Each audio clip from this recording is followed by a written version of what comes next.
This is HighIntensityBusiness.com with Lawrence Neal, helping you achieve your health and fitness goals. Become a great personal trainer and build your high-intensity strength training business. Lawrence Neal here, and welcome back to HighIntensityBusiness.com. This is episode 269. And today's topic is all about virtual training. How do you grow virtual training, and how do you generate revenue in general during the shutdown? And I guess I say during the shutdown, but this is obviously applicable at any point in your high-intensity training business career, and should give you some great ideas. Today's guest is Luke Carlson. Luke is the founder and CEO of Discover Strength, a fast-growing personal training business based in Minneapolis and 4 other personal training facilities in Minnesota. Discover Strength offers a variety of virtual strength training sessions, at least for now, facilitated by educated and expert trainers. Luke, welcome back to the podcast. Lawrence, it's always a pleasure to join you, so thank you. You're welcome. Thank you for taking the time. So we were talking offline about how things are going for you, and I'm so happy to hear that such positive results you're having with the virtual training and how it's resonated and the type of revenue you've been able to generate. And I just thought we would start off by talking about that to get people a little bit excited and understand what's possible. So can you elaborate on the type of results you've had since this transition? Yeah, good question. So I think the results are in context to what the expectations were, right? Like 5 weeks ago when we were forced to shut down, or 5.5 weeks ago, this is the start of the kind of shutdown, not just in the US, but kind of everywhere. We thought, how do we bridge the gap and how do we survive with no revenue? So we were much like restaurants that essentially had to close, right? Like, how will we reopen? Well, what we'll do is you'll lay everybody off. And then the building will sit there, and you'll ask your landlord that, can we not pay rent? And then when we're allowed to open, we'll start rebuilding. And we thought that way for, like a full 24 hours, almost 48 hours. And then we said, well, no, we have to become a virtual training company. And we have to not do virtual training to bridge the gap, but we have to become a virtual training company, because we didn't know when this was going to end. If it was going to end in 2 weeks, we'd say, well, let's offer some virtuals if someone wants to do it.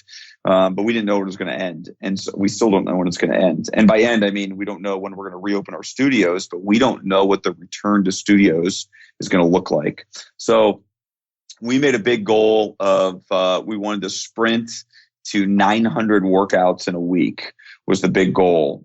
We set that pretty much right away. So a normal week for us across 5 locations, we do about 1,600 workouts. A rough week was mid 1,500s, but about 1,600s was normal. And I said, well, if we can get to 900, we did all the math. We knew that 900 was going to break even. 900 allowed us. Right. I was going to ask you that. How did you arrive at that? Sorry, go on. Yeah, so I think everyone's got to come up with either a daily number or a weekly number of, this is the revenue number we need to hit. And like, we have to have everybody in the company focused on hitting it. This allows us to pay for our rent. This allows us to pay for all of our fixed costs, all of our overhead. We can so clearly pay our staff, and that's the number we have to sprint to. So that was the first focus.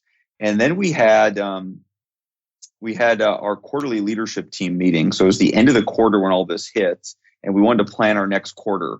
And we decided to plan our next quarter. Instead of planning a quarter at a time, we said, we're just going to plan 30 days at a time. So most of your listeners are familiar with, or many of them are familiar with the idea of rocks, which is like a 90-day goal. Well, normally we would set a 90-day goal, a rock, for each leadership team member and every employee, and et cetera. Well, we said, forget 90-day rocks. We did 30-day rocks, because things were changing so fast. We didn't know what the environment would be like. So we all have a goal for April. So as we record this right now, today we're getting toward the end of April 24th, and April 23rd today in the US. And our goal is to do 1,223 sessions by the end of April. So we have this week and we have next week. So we always look at it in a 1 week period, and that week for us ends Sunday. So can we hit 1,223 this week or next week? Right now we have 1,117 scheduled for this week. And as the week goes on, that usually grows. So this week may end up at, I don't know, 1,150, maybe 1,140, but it'll be over 1,100. So the way we've kind of been growing, it's very realistic for us to add 100 new sessions in a week. So I think the goal of 1,223 for next week is very realistic. That 1,223 is 70% of what our previous session volume was. So that's where the 1,223 came from. Is we said we want to get to 70% of where we previously were. Now, let's layer that in with, okay, so that's less sessions than what you were doing before. How is that a good thing? Well, it's very much still generating revenue. But the other thing is, if you are simultaneously fighting for some rent concessions in your different properties, then that's that's a huge percentage of your fixed overhead. And so your fixed cost. So you actually have the opportunity to be potentially more profitable.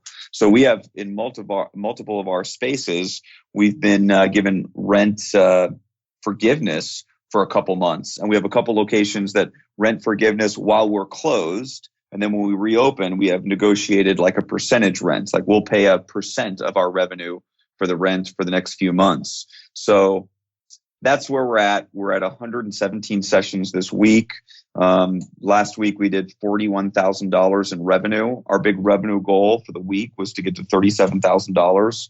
I think $41,000 in revenue is it's a little over $2 million.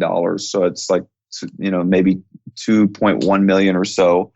So right now we have, a $2 million virtual training business right now.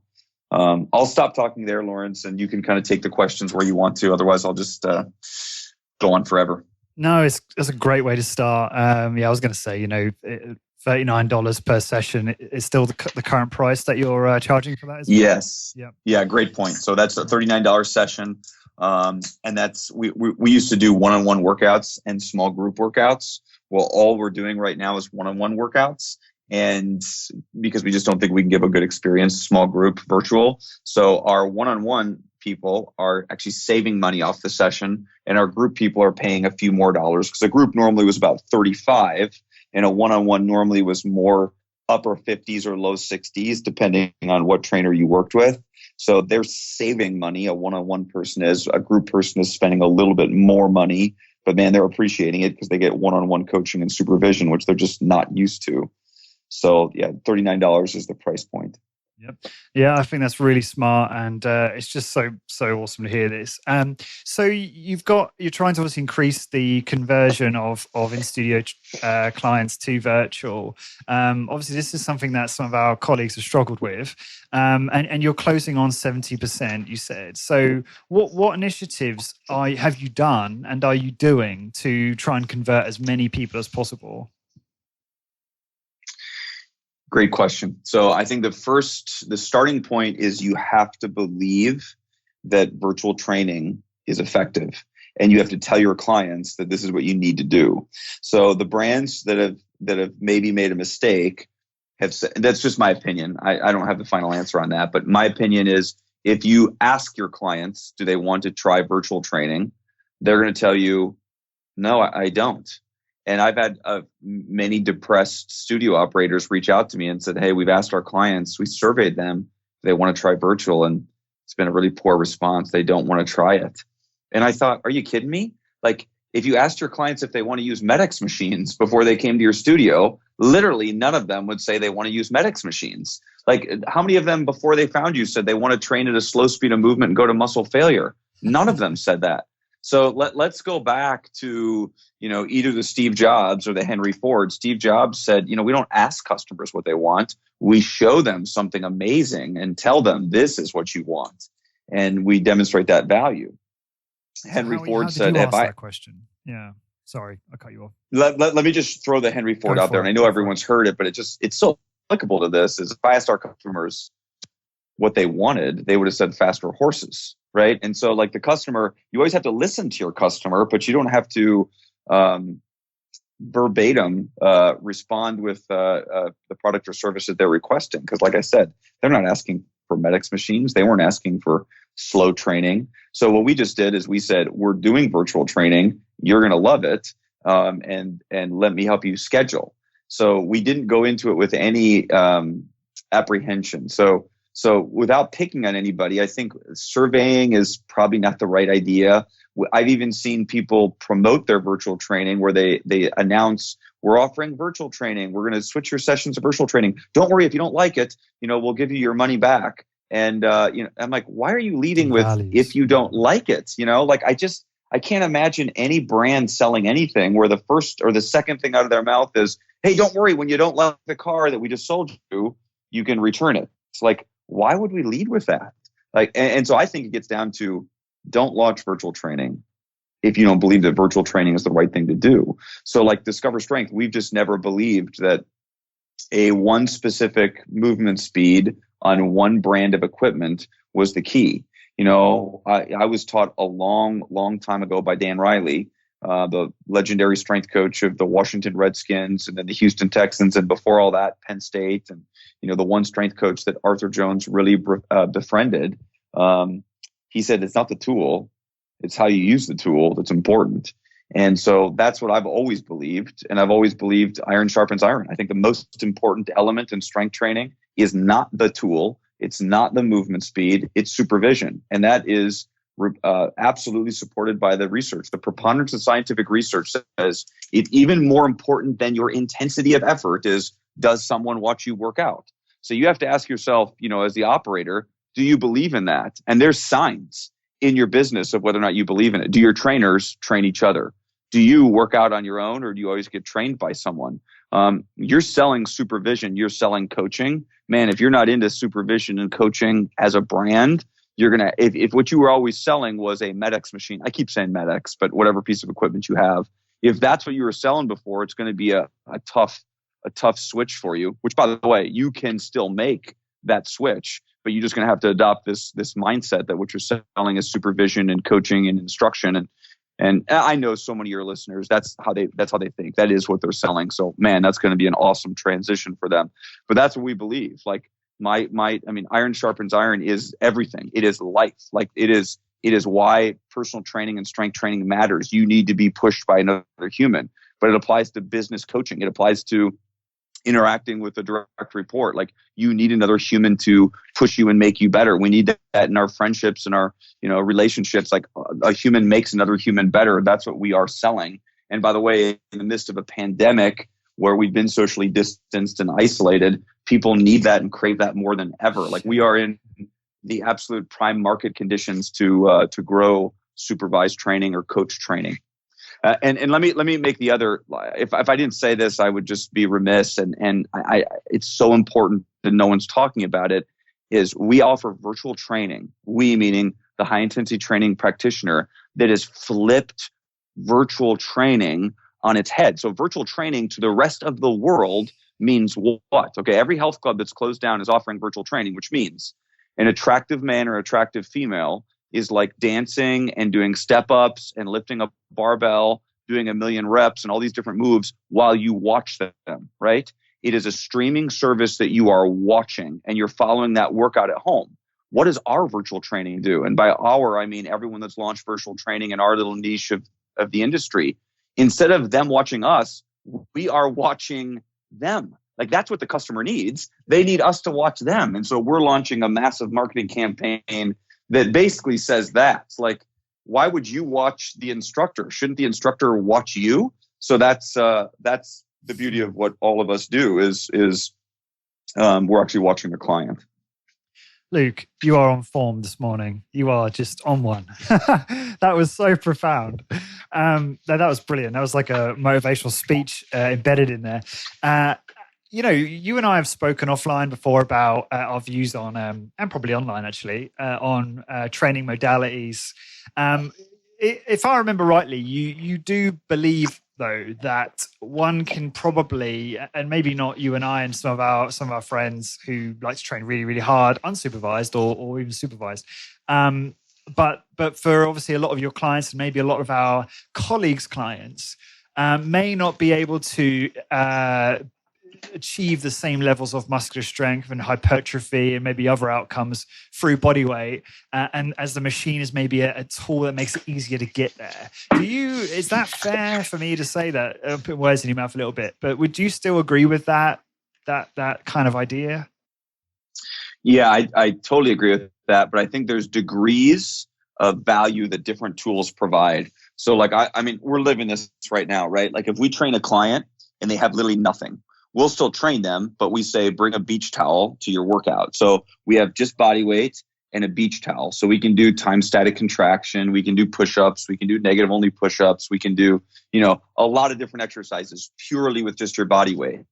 But then all of our trainers laugh about this all the time.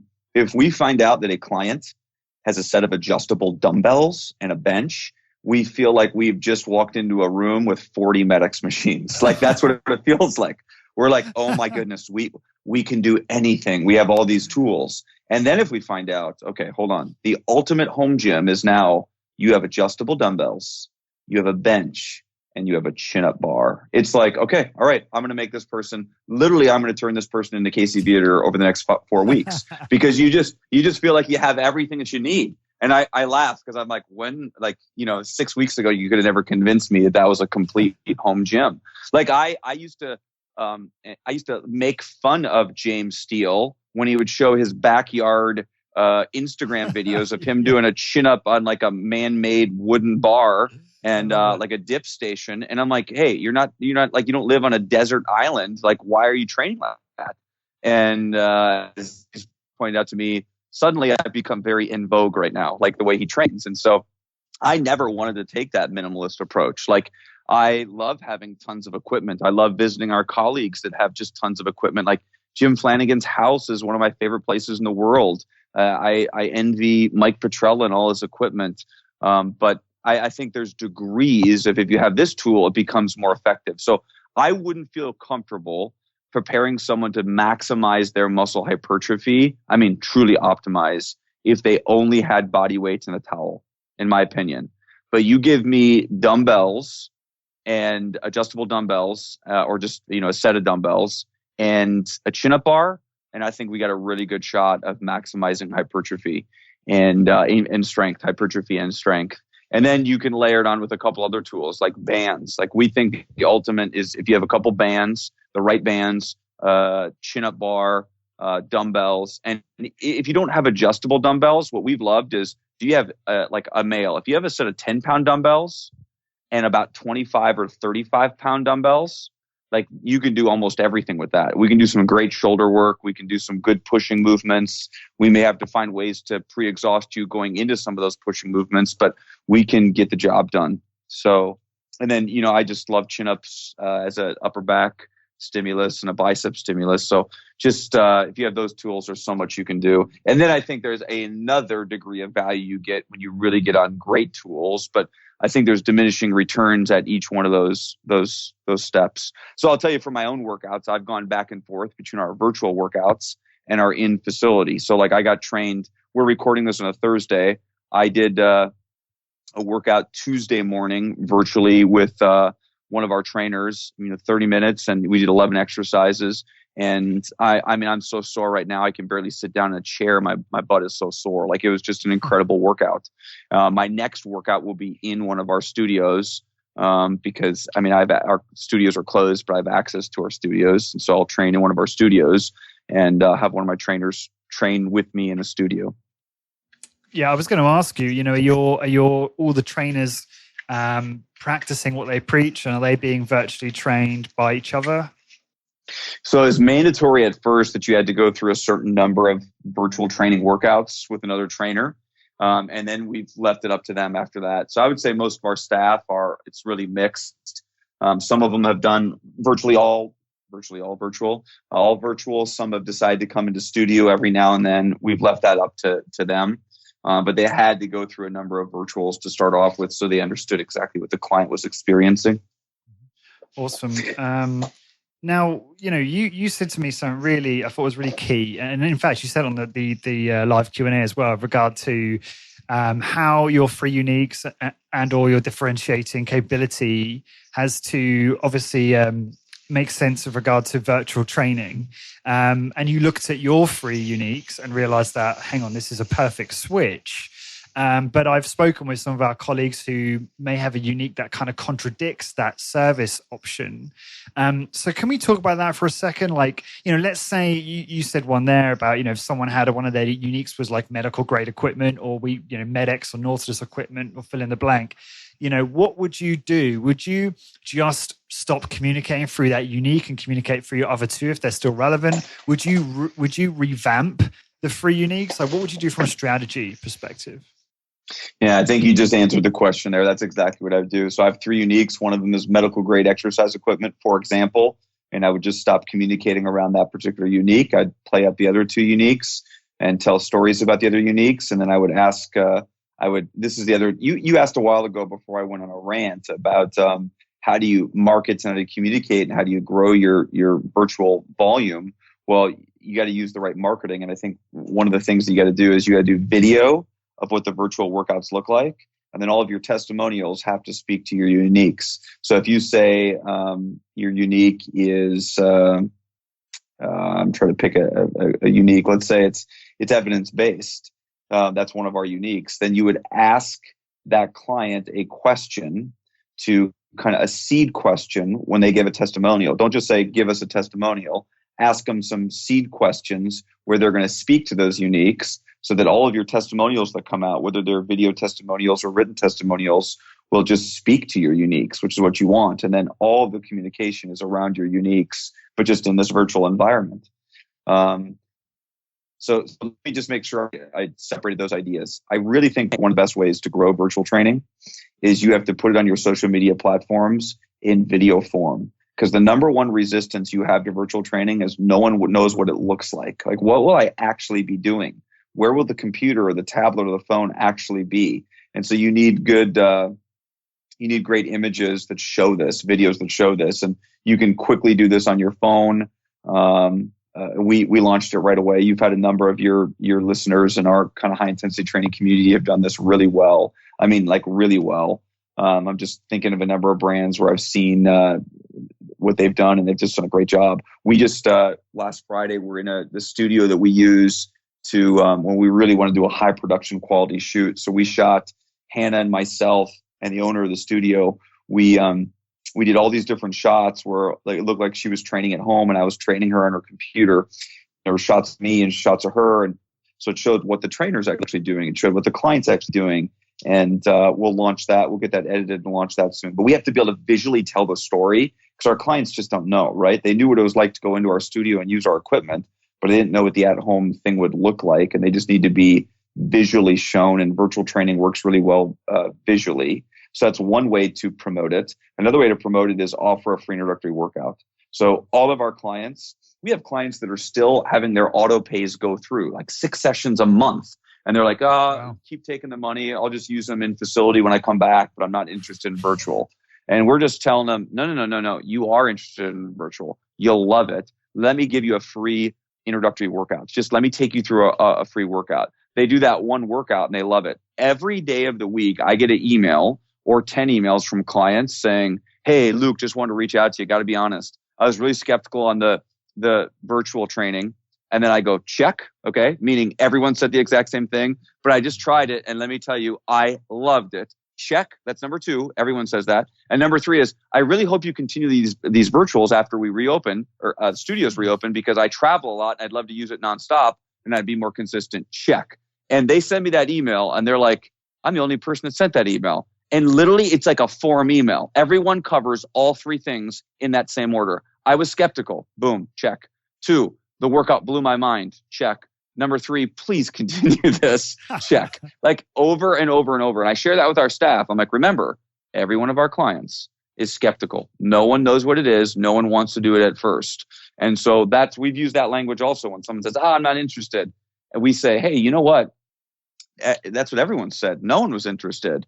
And then we use a little bit of social pressure or social currency. And we say, you do know that you're like one of our only clients that are not doing this, because they think like no one's doing virtual. They think, oh, you talked 4 people into doing virtuals. No, you're actually one of our only clients that's not doing virtual training right now. And I mean, that's a data-driven statement right there. And we don't say it in a derogatory way. We say, hey, we've done 1,000 workouts this week and people are loving it. And then they're like, oh, okay, God, I'm the only person not doing this. I should be doing this. So just to check back a second, the revenue you generated, you talked about at the start of this through virtual training, that is obviously, I'm guessing that's not including revenue generated from clients on autopay who just decided not to cancel, which Correct. would throw on top of that, which is amazing. With that said, though, have you experienced much in the way of churn in terms of in-studio clients? So let me just clarify that question. You're right. You're 100% right. The $41,000 in revenue is just the virtual training workout. We have other revenue coming in for all of the auto pays, but like Jessica, our VP of Finance, would never let us put that in the scorecard because we do like accrual accounting, right? Like we have the money, but we haven't delivered the session yet, so we really don't want to say that we have the money. So it's important from a cash position that we have the money. But like we got to deliver that service eventually, so we don't recognize that revenue. So when she listens to this, she'll probably suggest that I said something wrong there, not accurate, but I think I got that right. So we're only counting the sessions that are actually delivered or actually performed for the revenue. And then do we have clients that just quit? Is that what you said? That just quit their auto pay and don't do anything? I guess churn or attrition. Yeah. Absolutely. Yeah, we have. So we have 3 goals for the year. And one of our goals for the year was to improve our client retention, from X to Y by the end of the year. We wanted to improve it by, it was literally just 2%.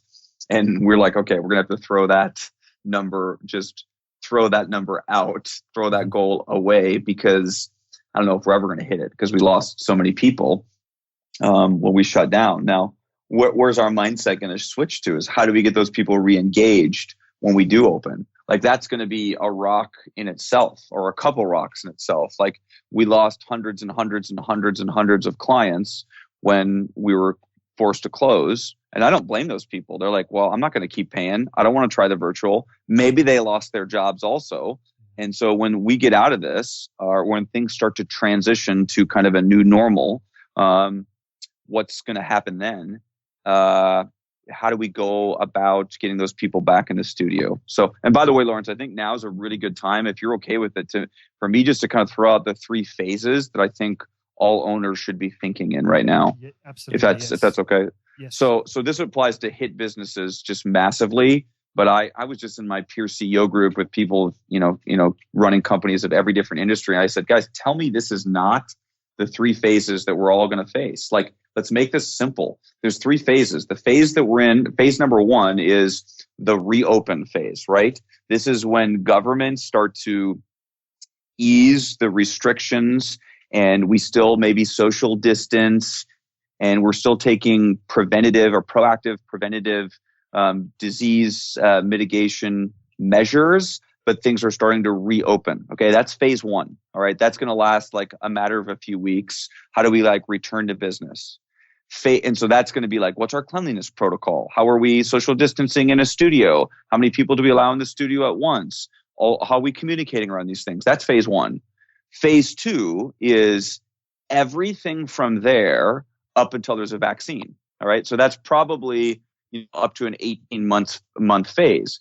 Don't think people are going to go back to your studios like they did in the past. Don't think the consumers are going to behave the way they did in the past. And this applies to all industries. Phase 2 is life pre-vaccine after we're back to normal. So how does the consumer going to operate here? So here's how it is for me, Lawrence. Like 4 or 5 months from now, my life is largely going to go back to normal in so many ways. But what's not going to be normal? Like, I don't think I'm going to be able to go to an NFL football game because I don't think they're going to bring 65,000 people together and have them all in one stadium until there's a vaccine. Like, I want to run the New York City Marathon in November. I don't think they're going to have a New York City Marathon in November because how do you have 50,000 people at a start line or running a course socially distanced? I just don't think it's going to happen. So in phase 2, the pre-vaccine phase, like large collections of just thousands and thousands of people may be one of the many things that we just don't do. Okay. And it may change like how we, travel and so forth. And then phase 3 is the new normal post-vaccine, which will not be the same normal that we had before, right? Like, what is this virus doing? It's probably increasing or speeding up digitalization, the same movement we were already undergoing, but it's just been accelerated, right? So like, how many people now know how to do a Zoom call that had never used Zoom before, right? Like, everyone's grandmother is on a Zoom call with the grandkids, and 6 weeks ago it wasn't something they ever considered. So phase 3 will be, what does life look like? And my goodness, for the studio operator, life looks really, really good. Because I think in phase 2 and in phase 3, people are going to be very, very apprehensive about going back to health clubs. Like, I don't want to go back to a health club and be on a treadmill next to 40 of my, best buddies running on the treadmill. Do I want to go to a group exercise class where everyone's breathing and sweating and literally there's 50 people together? How about maybe our biggest studio competitor, and I don't even know, they wouldn't call us competitors, Orange Theory Fitness. Do people want to pack into an Orange Theory Fitness, 50 people at a time and be right next to each other exercising? Like, that's a massive phase 2 concern and phase 3 concern, where our business model is so well positioned. So, if you're a studio owner right now and you have any bit of depression or frustration over this, you got to scrap that, because my goodness, it's like the stars have aligned to position us perfectly to kick butt in phase 2 and phase 3. Not that phase 2 and phase 3 aren't going to have our challenges, but those are challenges that I think our business model is really well suited for. Did you have any pushback from your peer group on those phases? On that? No, I said, guys, challenge me on this. And this is after we went through 2 hours of PowerPoint on the epidemiology and the pathophysiology of the disease. And I thought, guys, why does any of that matter? Like, how does us knowing about the disease impact our businesses whatsoever? It doesn't. It's just, fun intellectual discussion. All right. But it's not productive at all. We're all going to deal with these 3 phases. And then they did a once around and said, yep, for businesses like yours, and then named their businesses, we do think the 3 phases are going to be like this. And then I stopped and said, guys, no, think from the mind of the consumer. These are the phases that every consumer is going through. And I don't care if you're B2B or B2C, everyone's a consumer. Like, these are the 3 phases. And we, from then on out, we just called them the 3 phases. And I think everyone was on board with, this is what it is. Now, phase 2 may involve a return to phase 1, right? If we're like 6 months from now or next winter, if we have like a massive, proliferation of cases, we may have to go back to more kind of phase 1, more restrictions, more social distancing, et cetera. But those are the 3 phases as far as I can see. And I think the businesses that are going to be successful is they treat each phase distinctly different, and they define the reality of that phase. Like, a simple example is phase 3, new normal after vaccine is not going to be the same as life right now. So if you think phase 3 is just 2019, it is not. It is different. Consumers are going to behave differently, and they're going to think differently. And it's no different than, airlines, right? Like, after September 11th was over, we didn't eventually 6 months later say, okay, now you can go to the gate and meet your loved one and give them a hug. No, you can't. Like, if you don't have a ticket, you didn't go through security, you can't get to the gate. And that's the way it's going to be to the end of eternity. So I don't pretend to know what the phase 3 life is going to look like, but we're thinking about it because we want to deal with that reality. Yeah. Awesome. Great advice. Great strategy. Great mindset. Let's just, we've got about 15 more minutes. Are you good for 15, right, Luke? Absolutely. Great. I should have checked you at the start.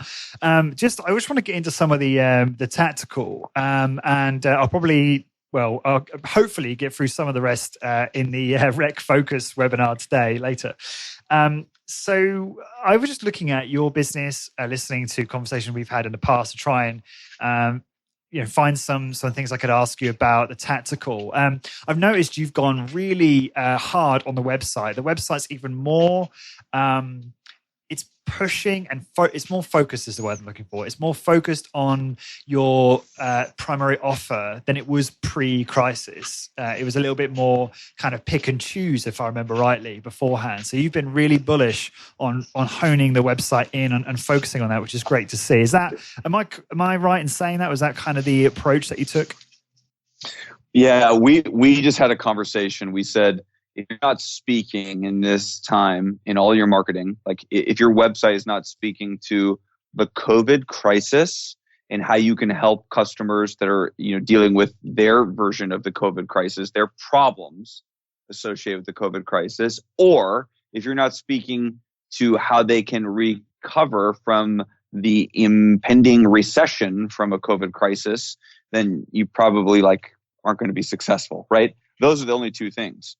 So your website should be doing that, your social should be doing that, your email blast should be doing that. I still have a few brands that I just cringe when I see that they have automated social going out or automated emails going out, and they're talking about things that have absolutely no relevance right now, and they just sound out of touch. And I know they created a drip campaign or they planned their social months ahead of time, and they're just coming across as totally tone deaf.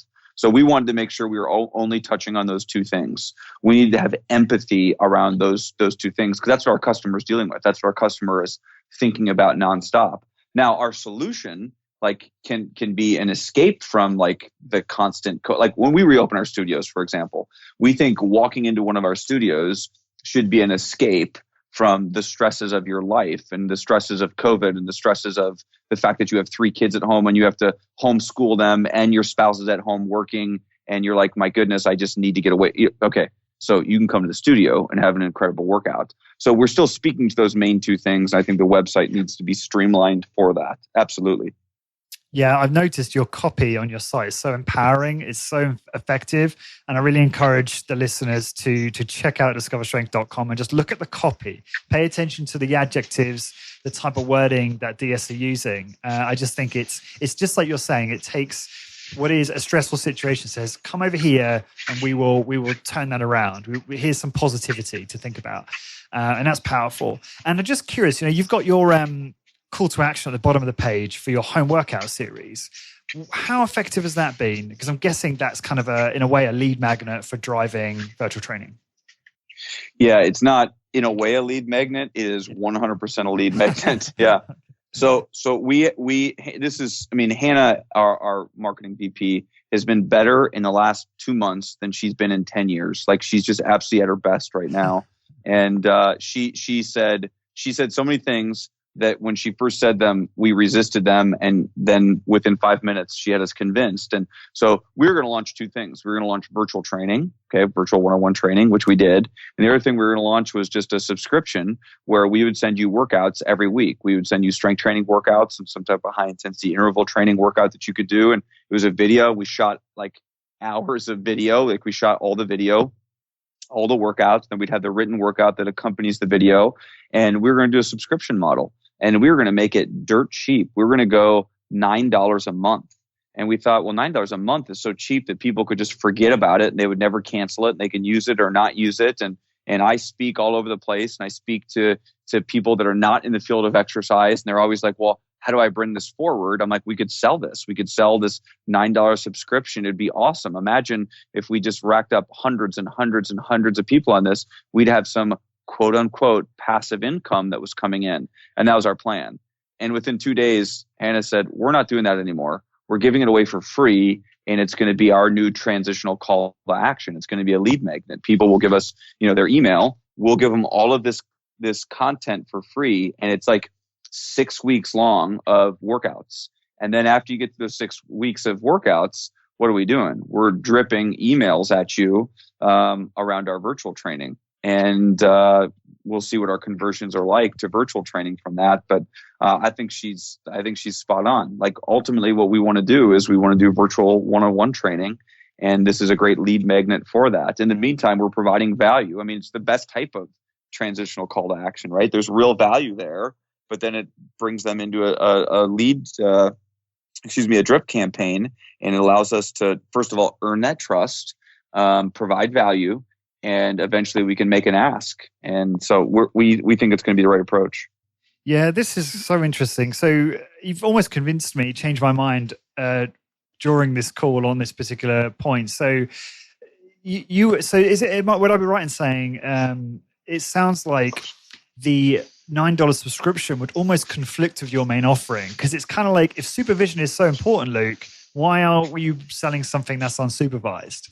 Was that kind of part of Hannah's argument? Because I think that's pretty compelling, and it's actually a good reason why you should focus like you have. Yeah, that was actually not a part of her argument. So like as much as I'm complimenting her, she didn't even bring that part up. But I agree with you on that. Her part was, this is too valuable of a transitional call to action, and it will get the customer to do what we actually want them to do. Yeah. Yeah. Interesting. Yeah. Because I mean, $9 is fine, but it's not $39 a session. It's there's pros and cons because it's leverage, because it's recurring. The great analogy. So there's a few different marketing people that we love, and one of them is Donald Miller, right? So Donald Miller has a subscription. It's called Business Made Simple. And every day you get an email from him. It's a video, 2 to 5 minutes long, and he teaches one business or marketing principle. And I'm telling you, every single one of them, or 95% of them, are freaking awesome. They're unbelievable. Like, I would pay for that subscription, but he doesn't charge a penny for it. And Hannah used this as an analogy for me to understand why we are not going to charge. She's like, Luke, you get that every single day, and you love it, and you watch it, and you forward it to me, even though I'm getting it also. And we talk about it, and it's influencing you. And then guess what he's doing? He's continually positioning himself as an expert, and he's providing value. And then when he hits you with an email saying, I'm offering a writing course, he's offering a course, like a 7-hour course on how to write. Well, guess who signed up for it? Hannah and I signed up for it. It's next week. We're going to take a 7-hour course on how to write copy. All right. And then, a few weeks later, he says, hey, I'm doing this. I mean, this is actually in September. He did a live course in Nashville on, 2 days on how to rebuild a lot of your marketing. So guess who bought that course? Hannah and I did. Okay. So, and then he came out with a new book called Marketing Made Simple. And guess who bought it a full 2 months before it came out? Hannah and I did. So like, I was like, okay, it worked. And Hannah's like, and that's what we're going to do. The same thing. Like, we're going to offer this for free, and it's going to be valuable. Sometimes I think a business makes a mistake with a transitional call to action, and it's just really low value. It's like a PDF that's like, really, it's not great. It's like, you got to give really good content. His Business Made Simple daily, these videos he sends out each day are so good. I would literally spend $1,000 a year just on that subscription. That's how good it is. And it's all free. And he's using it just to funnel us into the other things that he thinks are more profitable. So, wow. Yeah, I think I'm going to check that out. That sounds awesome. That's so interesting. So just talking about email lists for a moment, it's I was interested to learn that you have about 8,000 subscribers last time we spoke on your email list. Has that been effective in terms of sending campaigns out to your list and driving virtual training sessions that way? Yeah. So, okay, you're just asking so many great questions, and this the new world that we're in of virtual training like makes our conversation so much more interesting, because we have to pull levers that we just never had to pull before, and there's value in certain habits and disciplines that we just weren't able to tap into before. So creating and nurturing email lists is like, I don't know, a top, one of the top 5 priorities for the small to medium sized business, right? Like, you grow a business, probably not on social media, you grow a business on email lists. And I know that you know that and you believe that, but like, email lists are more important in 2020 than ever before. In this age of COVID, they're more important than ever. And so if you've been nurturing a list or growing a list for a long time, now you can turn to that list and you can sell something to that list. And so, yeah, we absolutely have said, okay, how are we going to use this massive list and start selling them virtual? I mean, we have people that, haven't been to our studios in 10 years. Like, I just did a virtual workout on Sunday with a Maxim model that lives in Las Vegas. And like, she hasn't been to our studio in ages, right? Like, ages. But she, got an email. And so we're doing workouts with people all over, because our clients over time move. And if you're in business, like, everything is long game, right? If you're in business for a long time, and your listeners that have been in business a long time know this, people move and their lives change. And then they get this email from you, and you're offering virtual workouts, and they trust you and your trainers and your brand, and they're willing to try it. So we've done virtual workouts with people that are all over the place because of that email list. So the email lists have always been valuable, but man, they're more valuable than ever right now. When I give talks, I give all these talks to these Vistage peer CEO groups, and I collect their emails, and I had nothing to sell them ever, nothing to sell them. And I have like 1,000 of their emails. These are 1,000 CEOs of companies that are 10 million to about $500 million in revenue. And I'm like, well, I'm just going to keep collecting them. And I send them a fit tip, and that's all I send them. I don't ever try to sell them anything. Now we have something to sell them. We have virtual training to sell them, and what a great opportunity. So continue to collect emails, and absolutely we should be emailing and marketing via email and creating drip campaigns right now to our lists. Now, I've got 3 minutes with you. I just want to ask one final question. The rest I'm going to have to save for the webinar today, later on today. Influencer marketing. Now, I saw someone on Instagram. She had like a following of like 57,000 followers on Instagram. A very attractive woman. I'm not sure if it's the Maxim model that lives in California, but she did a story or a post, and obviously promoting the virtual workout with you after the fact. And I just thought, wow, that could be pretty powerful. Do you know who I'm talking about? I should have wrote down her name. I think it was like, I can't remember. There's some quite high profile person, relatively speaking, on Instagram. And just curious the type of impact that influence marketing might be having on generating leads for you. Yeah, man, Lawrence, I feel like you have all the great ideas today. You're 100% right. Hannah and I are lining up meetings right now. We just had our huddle this morning to talk about it with all the big ad agencies in town, or the agencies in town, to talk about how do we go about a strategy of using influencers around the country to grow our virtual, because it's a space I just know nothing about. And it just doesn't turn me on. Like, I don't get excited about someone who just has a bunch of followers on Instagram and we're going to pay them money to like say they like our it just sounded weird. It's just, maybe I'm ancient, like I'm just absolutely a dinosaur. But I think that's one of the ways that we could grow virtual. And so we're engaging those conversations. So I 100% agree with you.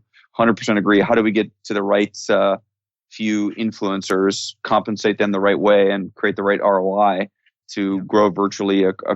That's the thing we have to remind ourselves every day, like Discover Strength does. I'm sure some of your listeners have to remind themselves that we could do a virtual workout with anyone. Like, all we've ever thought about is marketing to our geography. And now it's like, well, anybody could do a virtual. So do we have to change how we're thinking about our marketing a little bit?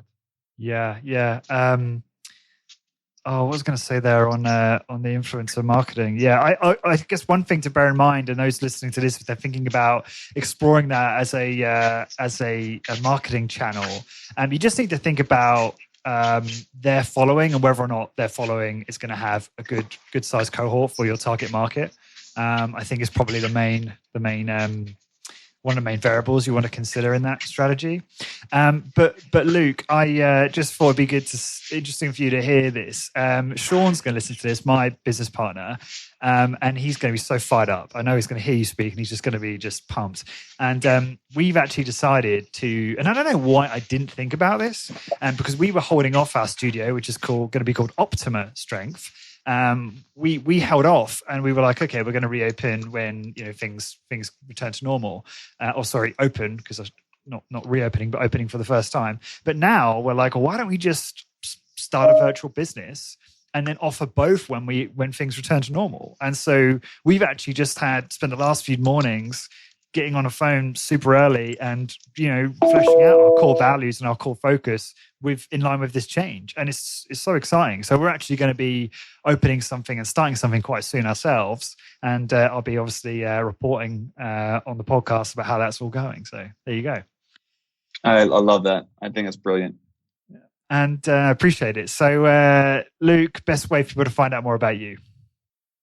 discoverstrength.com. They can always email me, Luke at Discover Strength. And maybe the best social is Facebook or Twitter. It's or not Twitter. Probably Instagram. Luke Carlson 3070. Cool. And for everyone listening, to find the blog post for this episode and download a PDF transcript, please go to highintensitybusiness.com and search for episode 269. And until next time, thank you very much for listening. Discover how to achieve your health and fitness goals, become a great personal trainer, and build a successful, high-intensity training business. Check out highintensitybusiness.com. highintensitybusiness.com.